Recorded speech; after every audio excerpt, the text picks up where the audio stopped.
ang mga programa na nakapaloob ho dun sa modernization program ng public utility vehicle ay nais munang muling pag-aralan ng Department of Transportation. Alamin natin ang update mula kay Bombo Bea Pinisa. Nais munang pag-aralan muli ni Department of Transportation Secretary Vince Dizon ang pagpapatuloy ng PUV Modernization Program kung saan i-phase out ang mga traditional jeepneys at papalitan ng mga makabagong uri ng transportasyon sa lansangan. Ani Dizon, lahat naman anya ng tao ay gusto at pabor sa modernisasyon.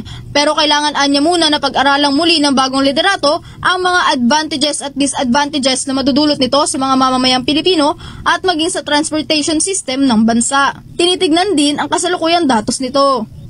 Kwento ng kalihim na kausap niya ang ilan sa mga transport groups na humihiling na umano na magkaroon na ng briefing sa pagitan ng ahensya at ng mga naturang grupo para talakayin ang naturang programa.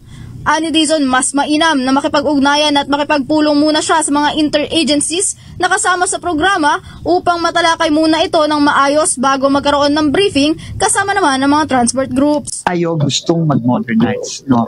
Pero kailangan muna, and since wala pa akong halos 2 linggo, kailangan pag-aralan ng bagong liderato. Ano ba talaga yung datos on the ground? Kanina nga, nakipag-usap ako kay Obet Martin at sa iba nating mga transport group.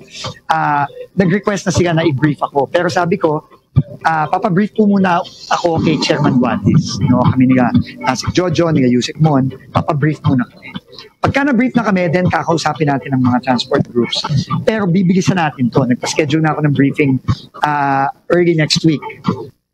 Samantala, dahil nga nais na ni Pangulong Ferdinand Marcos Jr. na mas mapabilis ang pagpapatupad ng mga programa sa departamento, ay minabuti na ni Dizon na magpa-schedule na agad ng pagpupulong kasama ang mga transport groups para sa magiging deliberasyon ng modernization program sa mga pampasaherong jeep. Bigyan lamang anya siya ng 2 linggo upang malaman kung ano ang anyang way of forward nila bilang ahensya para hindi rin atras abante ang magiging pagpapatupad nito kung sakali. Para mapag-aralan natin, mabilis na tayong makakapag-desisyon, ano ba ang way forward natin? Para hindi na tayo yung atras abante. No, kasi nangyayari dito sa mga nakaraang taon, atras abante. Pero tingin ko ang rason nun, hindi lang kasi siguro kulang lang sa pag-uusap. No? At kailangan malaman natin, ano ba talaga?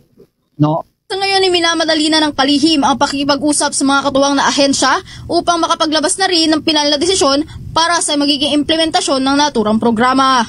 Para sa Bombo Network News, Bombo Bea Pinisa nag-uulat para sa #1 and most trusted radio network in the country, Bombo Radio Philippines. Basta Radio, Bombo!